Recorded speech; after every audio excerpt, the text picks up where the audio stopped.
Alright, welcome back, Jugger Squatcher, you guys. And today I'm going to be briefly showing something before we go back to the main game. This is my 100 Days Survive community. You can see by the old wizard van that I've carried with me. So, I keep getting questions about the whole thing about the jug of homemade moonshine and the jugs of ethanol, so I went back here on a different profile, and what we're doing is we're going to call in a trader, and we're calling in an ammo trader. You can see this is on cooldown. I recently called him, and he's right here, and we're going to get a price check. So here is our ammo trader, Mr. Oswald. If you're running low on ammo, I'm the person to talk to. So this guy is an ammo trader. He is not a, what do you call it? An alcohol-related community, and the prices are exactly the same. In addition to that, this guy, he's just a random trader, so he's like neutral to me, whereas the other guys were friendly towards me. And the level of friendliness is not really it's not going to play a role in the prices of you selling to them. Now, if this guy was an ally of mine, he would sell to me at a lower price, but an ally still buys from me at the same rate. So as you can see right here, the prices are the same. Now, one thing I will say is, if you have somebody who has the knowledge of chemistry, you'll get 2 jugs of moonshine instead of 1, which would mean you could sell 2 of these for 17 each, which I believe would be, what, 34 influence? So you would then be taking 27 influence worth of ethanol and then flipping that for 34 influence. So altogether, I guess you would be gaining, what, 7 influence from that? And it takes, without having a high morale, it would take 16 minutes to do that. If I had high morale, it'd probably be faster. Oh, looks like we're getting attacked by zombies. So even in the better case scenario, I'm gonna hide in here or something. Even in the better case scenario, it still stinks. So in the normal case scenario, you're actually losing influence. You're taking a more valuable resource and converting it into a lower priced resource, regardless of who you sell it to. And in the better case scenario, when you have the ability to get 2 jugs of moonshine, you're profiting a whole 7 influence every 10 minutes or so. Like that's terrible. So overall, I'm still going to stand with what I said after I've demonstrated this. So hopefully this settles it. That the jug of homemade moonshine stinks. I think it needs to be rebalanced. I don't think that the stats are where it should be. It's just not worth doing. Well, we'll take a look one more time just so everyone can see. All right. The 3 jugs of ethanol. The 3 jugs of ethanol, in the worst case scenario, should be... This jug of moonshine should be more valuable than the jugs of ethanol in the worst case scenario. Like, this should be worth more than 27 influence right off the bat. You should not be required to have chemistry to actually turn a profit. I think that's not good. I think that's dumb. Anyways, let's switch over back to the actual Juggernaut Edition community. I'll be right back. Okay, we're back in the main community. So, this is actually 2 episodes further into the future because 2 of the episodes I recorded did not record properly. And since, there's no save states in State of Decay, we're just stuck like that. That's just the way it is. What happened was the game, or the program rather, just didn't record the game audio. It was just me talking, and that was it. And I'm like, well, that stinks. So I decided I'll just record another one. In addition to that, not a whole lot interesting happened in that episode. It was mainly just resupplying. So here's what we did. This got built. Basically, I was like, I need to just construct a few extra buildings in order to cram more storage into here, basically. Because when we move bases, these will get torn down and it'll be added to our supplies. And it'll also help to better simulate the material demands of the next base coming up, which is going to be a much larger base. We did get a mysterious trader who didn't have anything that I really wanted. I did buy some things, but they're really cheap things, really inexpensive things. I bought, where is it? Down here, I bought an advanced suppressor and an advanced choke. I did buy some, like, vanity weapons that are... I just bought them just for the sake of buying them. I guess I'll show them off now. So, we bought in the police auction Golden Vulture. I have no intention of actually using this gun. I just bought it because I'm like, why not? As you can see, it's got like a gold plating on it. And that's why I bought it. You know, it's a weapon people want because, oh, it's gold plated. But I'm probably not actually going to seriously use the weapon. And then we got the Groundbreaker Shovel, which is a golden shovel. So I guess we could have the golden gun and the golden shovel. I might use the golden shovel, but not right now because it does seem to be the case that using a heavy weapon does not generate fighting EXP. And we need fighting EXP. We need to at least get maxed out in base level fighting so that our HP bonus is at its best. But yeah, so let's head on out. So what I want to do in this episode is maybe move into another base. What? Did I not loot this location here? Wait, what's wrong with my... Okay, 2 out of 3 containers. Oops, let's refuel. I think we might move into another base in this episode. And we're just going to continue kind of going in a counterclockwise manner. I think that's the pattern that I'm happy with. And we have the influence for it. One of our community members, Steve, is just constantly starting fights, so there's a good chance that I want to kick him out. What I want to do, though, is... Oh, that's right. I need more people before I can do that. Broken Trekker, more fuel. We did get these guys here. Wow, is my controller... Like, every now and then I have to clean my controller. Yes, the booze hounds. We're ready to get started on that still. There's free booze in it for you if you can help. Okay, so I got an idea. What we're going to do is the same thing.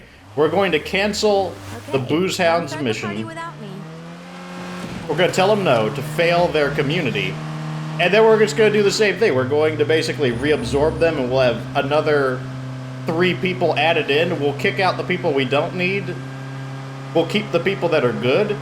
And that means we'll be able to move into the next base, because in addition to the 3,500 influence, I also need 8 people, and we're up to 7, so this is all fine. I can't remember what I did in the... Oh, gotta turn around. I can't remember what I did in the other episodes. It's really annoying, too, because basically what it means is I gotta record 4 episodes today. I gotta record this episode and the next one that you're watching right now. And then I gotta record 2 more for tomorrow because I recorded the last 2 episodes where the audio just didn't get recorded for some reason last night. And they were supposed to be ready now. And you would normally be able to watch them at about this time of the day. Which is like, for me it's like going on, I think it's like 1:30ish p.m. But now it's thrown everything out of whack. But fortunately today's one of my days off, so... I was originally going to spend today working on the first base guide, which, I mean, it wouldn't be anything special. It would just be the Firewatch base. But you're just kind of a warm-up, because I haven't done base reviews in a while. But instead, I'll have to do that. Okay, so this cancels the Enclave project. Perfect. Bye. Look who it is. Hang out for a bit. Okay, so now we just have to wait for them to call to be joining our community. In the meantime, let's just continue scouting. Let's try this survey tower right there. That small water tower sounds pretty good. Where can I get through the river? So people keep saying the river is pretty safe as a mode of transportation. Let's just try and drive cross country over here, see how it works. That's one thing I really like about Mare Valley is that, whoa, boy.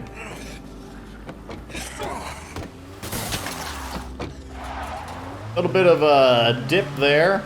Maybe we should drive over here. And yeah, I see a giant wall of rocks, and I see a bloater in the ground. Oh wow, my vehicle's just flipping around like crazy. Can we make it over here? Very rough terrain. We might be able to make it. I would absolutely go for it on standard zone, but oh, I hate crossing train tracks. Like the game, like doesn't always like the angle that you cross the train tracks on.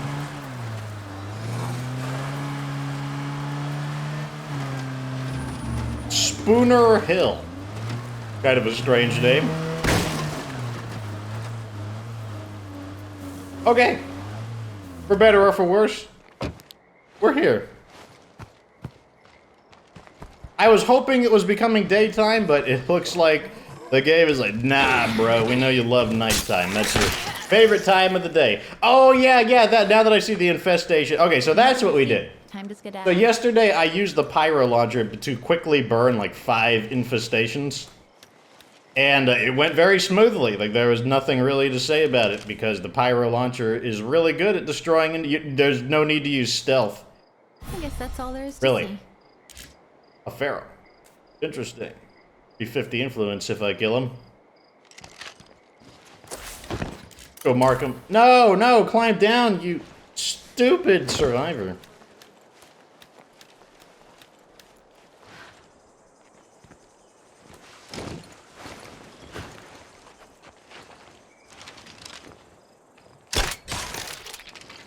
Oh yeah, so somewhat this character got a little bit upgraded as well. We got gunslinging.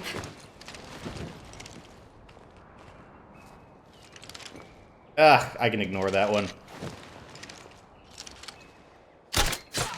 Okay, there's the feral. No, it wasn't a headshot. It would really help if I could zoom in, but I can't. That's a hit, but not a headshot.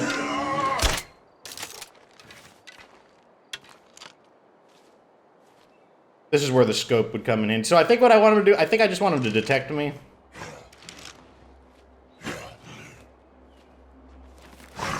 There we go.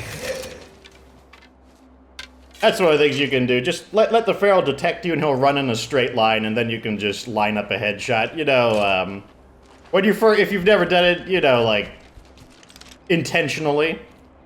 You know, there might be a little bit of pressure on you to shoot quickly, but once you do it enough times, you'll just get accustomed to the height of the feral's head when it's running, and then you can just very easily shoot them.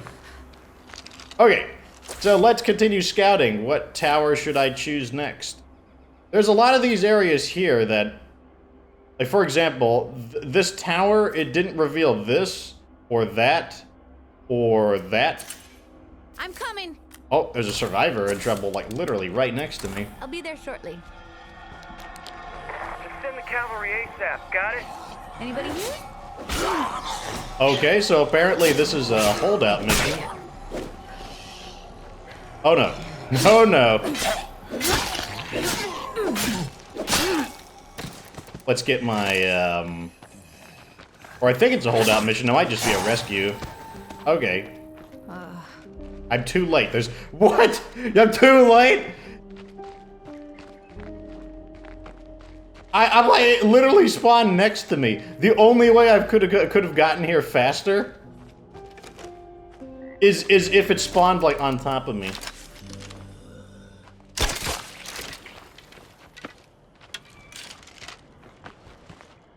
This would make a great outpost. Okay, here's his dead body.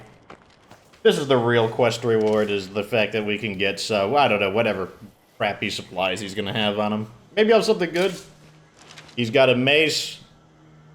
He's got a devil at 22. Not be a stinky garbage on him.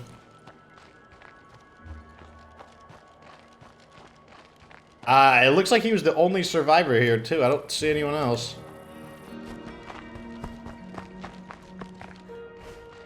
Catalina has recovered from a chunk of missing flesh. Man, like, So you think the zombie apocalypse would be bad in State of Decay? You could be missing a huge chunk of of your body, and just spend a little time just chilling, and the chunk just like fills back up. There's nothing to it. Takes less than a day. Like, I still got a cut on my hand that hasn't fully healed from, I get that nobody likes going near those plague hearts, but the plague hearts. Be done.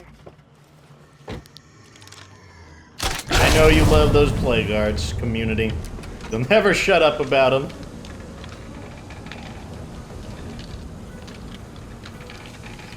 Okay, there we go. Parts. Maybe I'll get some materials. Like, basically, I want to grab all the materials as I go, as long as they're not too far out of the way. Oh, check this out. Oh, that sells for a good bit. Okay, it looks like I need to put some stuff in the trunk. Let's put the gun. Let's put that. I'm just gonna put everything for now. Okay, canister of fuel. I'll take it. Maybe it's an old carport. Maybe I'll get another repair kit. That'll save me 50 parts from having to build one. A big old shovel. I hate how the shovel only salvages for like 10 influence. The shovel stinks. I mean, I get the shovel is probably the entry-level heavy weapon, so it's supposed to be like the crappy low-quality one, but... Oh man, look at that. Okay, this stuff is heavy. Crowbar salvages for 22, which is pretty nice. I can't carry anymore.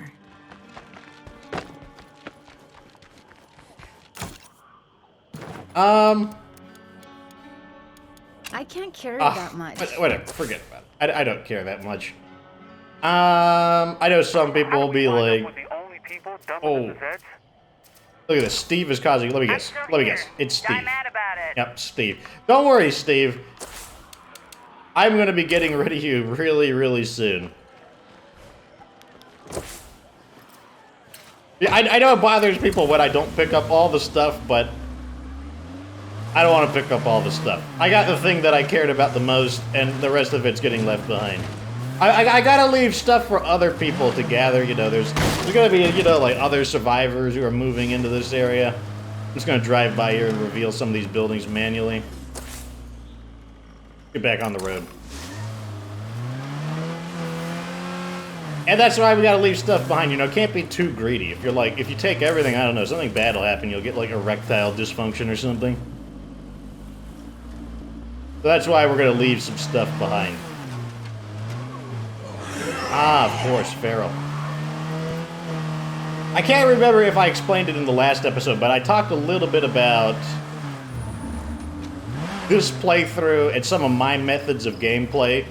And so like, I can't remember for. I guess I'm gonna have to repeat myself because like, sorry if I already talked about it in another episode. But I get questions about why I do things a certain way.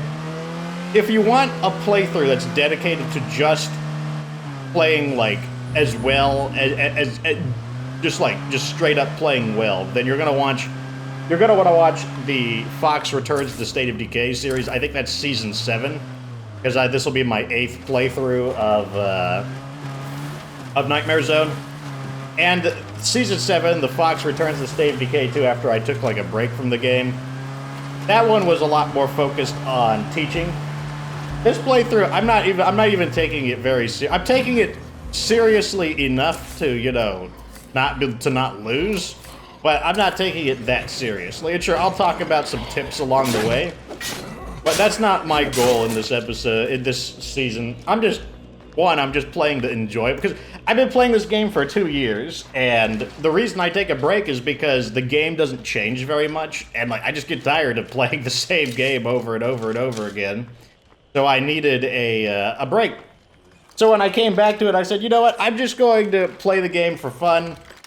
I'm going to start a new playthrough, because that's typically what I enjoy. I like starting from nothing. I actually, the farther I get into the game, the less interested I get. Like, the easier the game gets, like where I got an abundance of supplies, we got all the best weapons. That's where the game actually becomes less interesting to me. And I said, yeah, well, I guess I just won't do any of that then. Okay, I need to drop some of the stuff I don't need. I'll drop that knife, because I do want the fuel. Give me the fuel.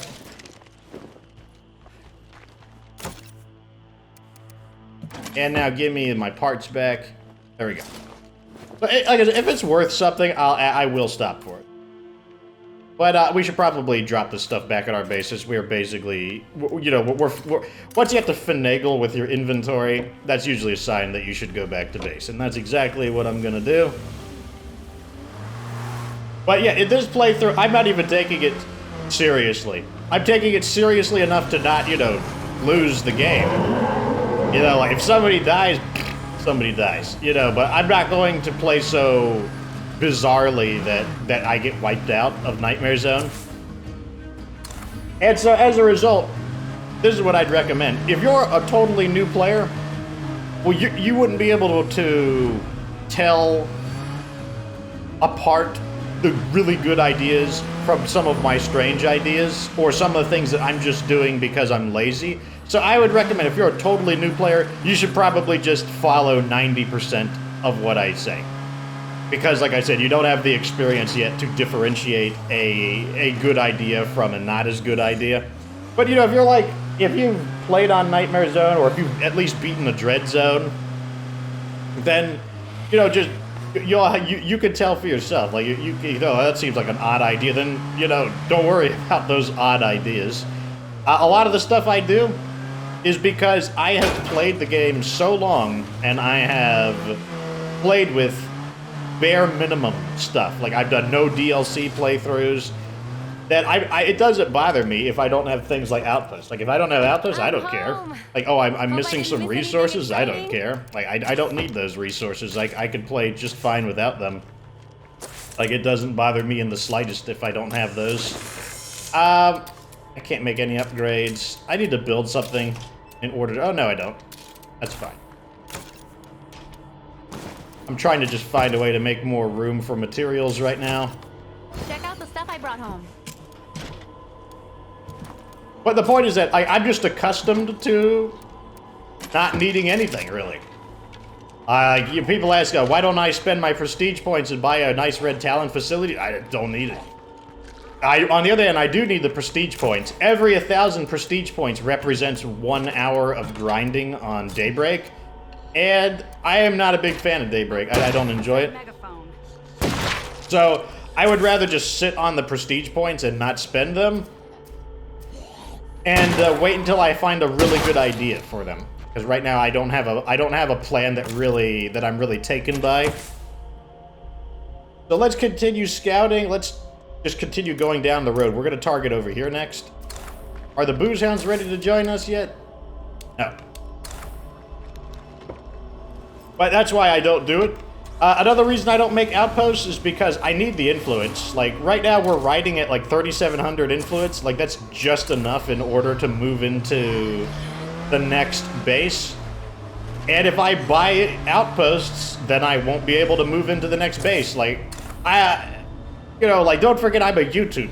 Like, I don't just play the game. I have a certain flow to the show. And the flow to the show can be interrupted if I don't have certain resources like influence. I have more DLC to buy. Like, let's look at this. Where are our supplies at? I got zombies chasing me. Anyways, there's still more DLC to buy. You know, I spent the 2,000 influence on both of the Daybreak DLC packages. I got more vehicles to buy.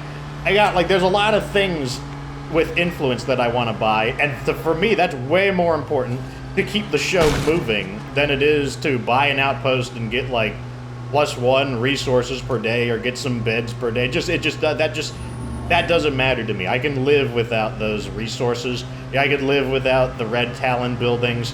And I'm not saying those Red Talon buildings are bad. There are some really good ones. Like, I really want the Red Talon officers' quarters, for example. That would be really nice. But I can live without it. I can live without the outposts. There's a lot of things that I don't need, and by not spending points on them, by not spending influence, I can keep the show flowing. By not spending the prestige points, I won't miss them later. Like, I might come up with an idea, be like, oh, I really wish I had like 2,500 prestige points, but I spent them all on a save file that I'm eventually going to delete, because once this playthrough is done, I'm just going to delete it. You know, holding. Like I said, this will be playthrough number 8. Like, I don't hold any special love for any particular one.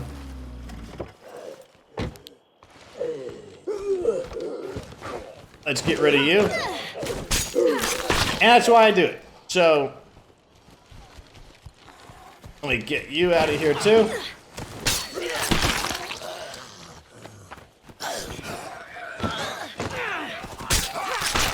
There we go. But yeah, in the end, the main goal is I'm just playing to explore the new area. I'm just playing to give people some State of Decay content to watch on the new Juggernaut Edition. And I'm just playing for fun, because like I said, even though this is a new map and everything, it's still State of Decay, and I've been playing it for 2 years, and in most ways, I'm ready to move on to another game, but the community is not ready to move off of State of Decay 2 yet, so the community wants more State of Decay, so okay, fine. We'll play some more State of Decay. It doesn't bother me. I'll play more State of Decay. Soldiers today. They knifed each other over their sleeping quarters. Make sure your base is equipped with enough beds for everyone. Medallion's got guns, motherfucker. They're doing it and doing it right. Of course, you would say that, Kilgore, since you are in the Red Talon. I think I see a plague heart. Okay, very nice. We found a Plague Art and what vehicle is this? Oh, another Reims. That's all we get are these Reims vehicles. So this is the next base we're going to be moving into is Prescott Fire Station. While we're here, we might as well just do a little bit of reconnaissance.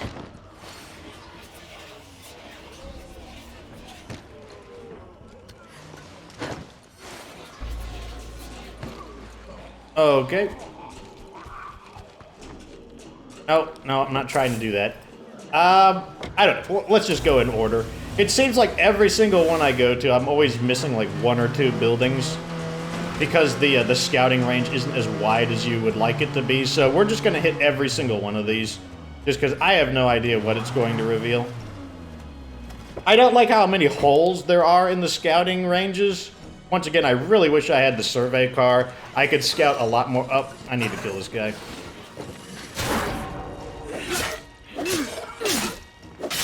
If I don't kill him and I climb too high, he's just going to start screaming his head off because that's just what zombies do. If a zombie is trying to get to you, but they just physically can't because, you know, you've climbed up somewhere, they just start like screaming like crazy and causing a huge amount of noise, specifically on Nightmare Zone. It's not that noisy on Standard Zone, but on Nightmare Zone, it's very noisy and cause a lot of problems, so. Let's not get too close to that bloater. Okay, Big Daddy's Auto Repair. So once again, we didn't get a whole lot there. Let's try this one here, the South Hill Billboard. That one actually looks promising.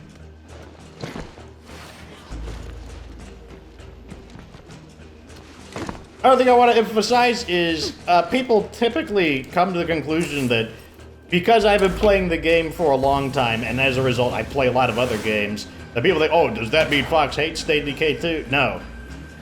I don't hate State of Decay 2. I do need breaks from it, and that's true of any game. For example, I really loved Subnautica. I thought that was an awesome game. But when I beat it, I didn't just immediately go into the expansion, Subnautica Sub-Zero. In fact, I still haven't played it yet. Why? Because I like to play different games. I need a break. And, like, I don't consider myself a State of Decay 2 channel. I consider myself a variety channel. I do focus on State of Decay just because, like, that's where the community started to build up around. But, like, no, I wouldn't call myself a dedicated State of Decay channel. I need to stop. There we go. Wait, just die! Good zombie. Alright. This one I think we're going to scout a good amount of stuff on.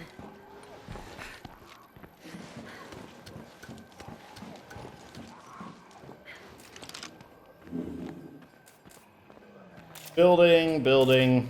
Okay, we're actually revealing buildings for a change. Maybe we could build an outpost there.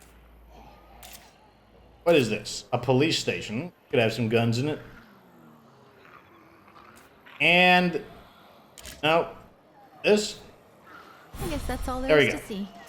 Alright, so we've nearly scouted this area. Let's... actually, no, we're coming right up on 30 minutes. So this is where we're going to have our halftime, right over here. And next episode, I'm really hoping that the booze hounds contact us and say like, oh no, our idea for making the beer stank, and therefore we quit. Let us join our community. That's really what I'm hoping for. Because I want to move into Prescott Fire Station. And that's because, like, I could build so. Oh, okay, I'll build something in here to make you guys happy. We'll say, oh my god, Fox built all the building slots. Ooh. I don't know. I'll build... I'll build a gym. There. We're gonna have a gym now. Congratulations, you guys. We got a gym. There. All the buildings are filled now, even though they're about to get torn down as we move somewhere else, but... I feel like we have explored enough about this base. I don't think there are any really special features. Let's take a look real fast. This is something I built. These are all things I built. I don't see any additional bonuses on them. I don't see any... oh.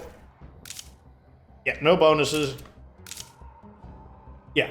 Okay, so this was the only big feature. I mean, it's also just a really decent-sized base. For 4 man, there was 1, 2, 3, 4, 5, 6 small facilities. So, actually, this has the same size.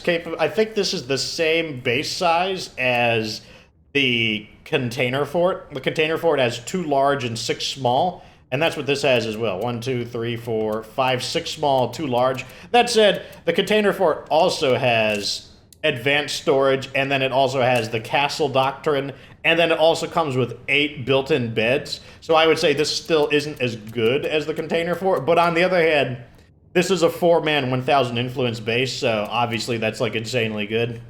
At any rate, that's halftime.